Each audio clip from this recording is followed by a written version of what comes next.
It's the Walking Dead TV podcast, video edition. This is Jordan from Jersey with the Walking Dead TV podcast, and dare I say it, I think there's actually more to discuss about this episode than normal.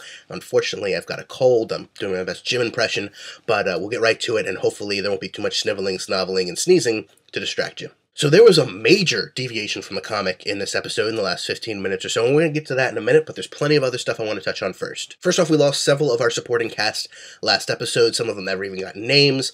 Others, like Jim, Ed, and Amy, they definitely got names. We got some of their backstory. Ed, we didn't like, and clearly Carol, I don't think she's forgiven him, and I don't blame her. Amy goes out with a bang. We pretty much saw that coming. It's pretty much exactly how it happened in the comic, and it was very moving. But Jim's story was the one where we really get the full emotional impact of the episode, I think. Jim, we hardly knew you, but you were a very good addition to the cast. I enjoyed your acting on the show. Your storyline was excellent. Followed the comic pretty closely, not that that's a prerequisite for me.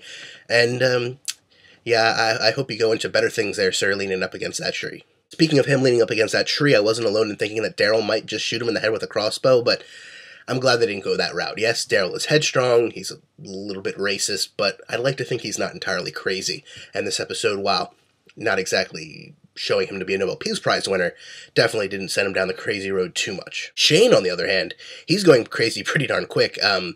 Did not expect him to be drawing on Rick quite so soon.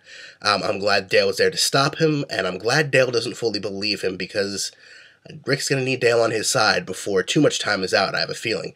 Granted, it'll probably be next season, but I'd want Dale on my side. Hey, if you want to check out more of my thoughts, and by then I'll hopefully have much less of a cold, don't forget to check out WalkingDeadTV.com. That's WalkingDeadTV.com, the home of the Walking Dead TV podcast. We're going to have a full episode up Tuesday morning, where we'll be discussing the episode in full, and I'm sure there will be some very heated discussion, especially considering the last few scenes of the episode, which, let's get back into the episode, folks. CDC shows up. Now, like I said, I'm not going to go into the comics here too much, but none of that's in the comics at all.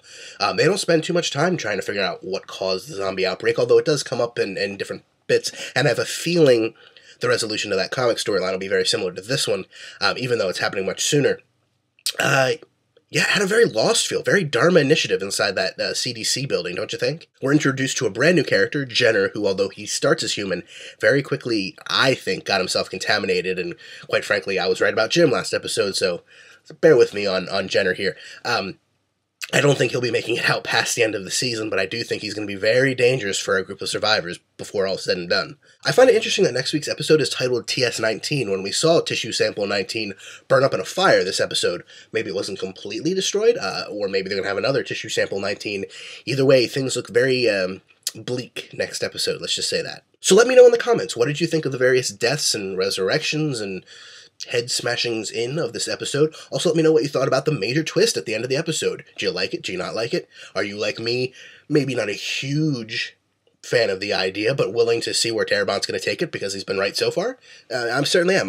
Look, I'm not a comic purist by any sense. I don't mind when they make deviations in a story, especially like The Walking Dead. I've talked about it on the podcast quite a bit, but this one's a doozy. Either you're on board or you're not, and I'm interested to see exactly what the split is in the Walking Dead fan base. So let me know in the comments below. Check out WalkingDeadTV.com for the newest Walking Dead TV podcast on Tuesday morning, and have a good week. Hopefully by next week, by the end of the season, I will no longer be sick. Later. It's the Walking Dead TV podcast, video edition.